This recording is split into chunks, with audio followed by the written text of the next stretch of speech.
नमस्कार साथियों, स्वागत है आप सभी का अंकित इंस्पायर्स इंडिया पर। मैं हूं अंकित अवस्थी। आज चर्चा करने जा रहा हूं भारत की एक ऐसी कूटनीति की जिसकी अपेक्षा संभवतया तुर्की ने हमसे नहीं की होगी कि हम इस हद तक चले जाएंगे। किस हद तक चले जाएंगे, आइए आज बताते हैं कि किस तरह भारत ऑपरेशन सिंदूर में पाकिस्तान का साथ देने वाले तुर्की को एक एक करके जवाब दे रहा है। शुरुआत में जिस तरह के ड्रोन भेजकर इन्होंने माहौल बनाया कि भारत के एयरबेस पर हमने चोट पहुंचाई, हमने वहां जाकर बताया कि सब सुरक्षित है। पाकिस्तान तुर्की के साथ मिलकर और चीन के साथ मिलकर जिस तरह की डिप्लोमेसी करने का प्रयास कर रहा था, लगातार साथ जुटकर पाकिस्तान के तुर्की अपने आप को मुसलमानों का नया मसीहा बना रहा था।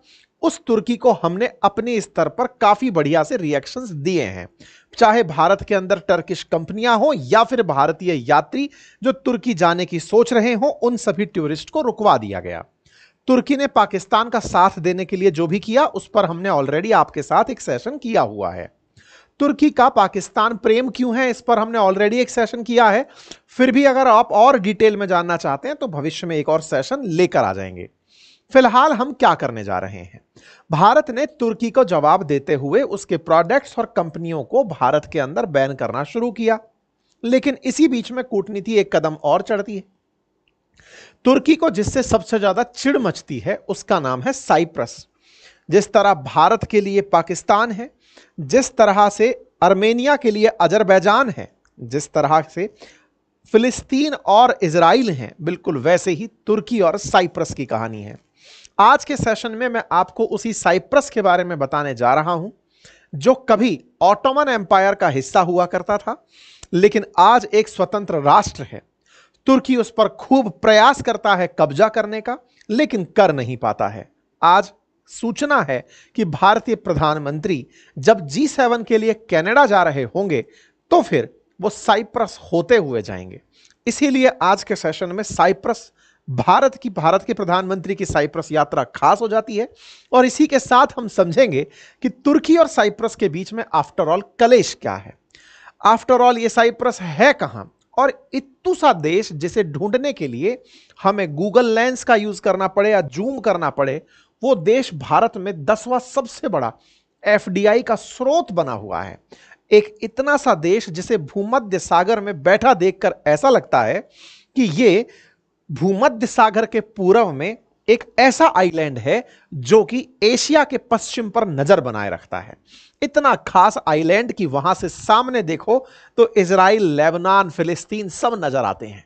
यही कारण है कि यह साइप्रस दुनिया के प्रमुख देश जैसे अमेरिका और ब्रिटेन के लिए बहुत खास रहा है। इतना खास कि ये लोग यहां पर अपना डेरा डालकर बैठे रहते हैं। तो आज के सेशन में इस आइलैंड की चर्चा करेंगे, इस आइलैंड रूपी देश की चर्चा करेंगे। लेकिन उससे पहले आपकी चर्चा कर लेते हैं। हमारा एक एप्लीकेशन है बातें बाजार की। उस एप्लीकेशन पर हमारे द्वारा पोर्टफोलियो बिल्डिंग और मैनेजमेंट का एक बेहतरीन कोर्स उपलब्ध है।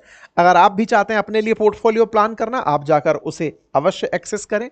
साथ ही साथ स्टॉक मार्केट पर अगर आप बेसिक समझ विकसित करना चाहते हैं, समझना चाहते हैं कि स्टॉक मार्केट काम कैसे करता है, किस तरह डीमैट अकाउंट होते हैं, किस तरह से इन्वेस्टमेंट होता है, आप जाकर हमारा एक बहुत ही बेहतरीन कोर्स है उसे एक्सेस कर सकते हैं।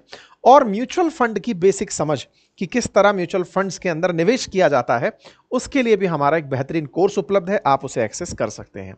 अपनी पाठशाला ऐप पर जाकर आप हमारे जो पढ़ने लिखने वाले कोर्सेज जिनके माध्यम से कॉम्पिटिटिव एग्जाम्स में यूपीएससी और स्टेट PCS जैसे एग्जाम की तैयारी हो सकती है, आप उसमें भी जाकर अपना इंटरेस्ट शो कर सकते हैं। आइए आगे बढ़ते हैं। तो भारत के प्रधानमंत्री G7 समिट में साझा होने के लिए जाने वाले हैं। अब ये G7 की पहले कहानी सुन लो, क्योंकि भारत की मीडिया में G7 की न्यूज बड़ी चर्चा में रही है। हो भी क्यों ना, इस बार का G7 कनाडा में जो हो रहा है, और कनाडा और भारत के बीच जो चला है वो पिछले साल प्रमुख सुर्खी रहा है। क्योंकि कनाडा के अंदर जिस तरह से वहां की सरकार ने खालिस्तानियों के समर्थन में माहौल बनाकर रखा था, जिस तरह से वहां के प्रधानमंत्री लगातार खालिस्तानियों के कारण भारत से झगड़ रहे थे। फिलहाल वो प्रधानमंत्री वहां पर नहीं बचे, लेकिन भारत की कनाडा यात्रा तय हो गई है। आज उसी G7 की चर्चा भी थोड़ी सी कर ली जाए, जिस G7 से यह कहा जा रहा था या यह उम्मीद की जा रही थी कि संभवतया भारत को उसमें इनवाइट नहीं किया जाएगा क्योंकि वो कनाडा में होस्ट हो रहा है। मेरे प्यारे साथियों, दुनिया में सबसे पैसे वाले देशों के अगर समूहों को नाम दिया जाए तो ब्रॉड लेवल पर उसे G20 में समाहित किया जाता है, लेकिन उसको छोटे लेवल पर अगर बात की जाए, दुनिया की सारी बड़ी अर्थव्यवस्थाएं पहले कभी G8 के नाम से जानी जाती थी, लेकिन 2014 में जब से रूस को इन्होंने बाहर निकाला, दुनिया की प्रमुख अर्थव्यवस्थाओं के 7 देश एक साथ मिलकर दुनिया का फेथ डिसाइड करते हैं कि भविष्य क्या होगा। इन देशों में Canada, France, Germany, Italy, Japan, UK और यूएसए शामिल हैं। ये यूरोप और अमेरिका के द्वारा लीड किया गया समूह है। अक्सर जब ये मीटिंग करते हैं तो अपने समकक्ष या उभरती हुई अर्थव्यवस्थाओं को अपने साथ मीटिंग में बुलाते हैं। सदस्यता इन्होंने G20 में दी हुई है। G20 के अंदर बाकी सारे देश इंक्लूडिंग भारत को भी शामिल किया हुआ है, लेकिन अपना एक एलीट क्लब G7 के नाम से चलाते हैं। इसी G7 में फिलहाल कनाडा के अंदर इन देशों की बैठक होने वाली है। इस बैठक में भारत को हर बार इनवाइट किया गया है। जहां जहां भी G7 हुआ वहां वहां पर भारत को अक्सर बुलाया जाता रहा है। इस बार के G7 में क्योंकि यह कनाडा में हो रहा था, उम्मीद की जा रही थी कि भारत को नहीं बुलाया जाएगा। ब्लूमबर्ग नाम से एक न्यूज चैनल है, उसने तो यह न्यूज भी चला दी कि मोदी जी को G7 में बुलाया ही नहीं जा रहा है। यह न्यूज 5 तारीख को जैसे ही आई, नेशनल मीडिया में भी जबरदस्त तरीके से छाई कि कनाडा के साथ हमारे इतनी बुरी तरह से संबंध बिगड़ चुके हैं कि हमें कनाडा में होने वाले G7 के अंदर भी इनविटेशन नहीं मिला है। एक ही दिन बीता था, अगले दिन प्रधानमंत्री खुद अपना ट्वीट से जानकारी साझा करते हैं कि मैं बताते हुए बड़ा खुश महसूस कर रहा हूं कि मुझे मार्क कार्नी, जो कि कनाडा के नए पीएम हैं, उनकी तरफ से कॉल रिसीव हुआ है और मुझे G7 समिट का इनविटेशन दिया गया है। इस इनविटेशन को मैं स्वीकार करता हूं और मैं जल्दी ही कनाडा की यात्रा करूंगा। प्रधानमंत्री ने एक दिन के अंदर ही उस पूरी कहानी पर पूर्ण विराम लगाते हुए इन्फॉर्म कर दिया कि मैं भविष्य में क्या करने जा रहा हूं। ब्लूमबर्ग भी अपनी न्यूज चेंज कर ही लेता है, लिखता है कि सर G7 में जा रहे हैं। चलिए, यह भी होता है।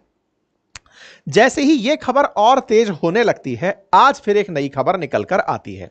6 तारीख के दिन तो यही बड़ी खबर थी, फिर एक और खबर ताजा निकलकर आती है और उस खबर में मेंशन किया जाता है, और खबर में मेंशन होता है कि भारत की तरफ से प्रधानमंत्री साइप्रस रुकते हुए कनाडा पहुंचेंगे। साइप्रस रुकते हुए कनाडा पहुंचेंगे और लौटते समय क्रोएशिया में रुकेंगे। अब यह जानकारी जब बाहर आती है तो प्रधानमंत्री का कार्यक्रम आउट होता है, क्योंकि यह सम्मेलन 15 से 17 तारीख के बीच में कनाडा में हो रहा है।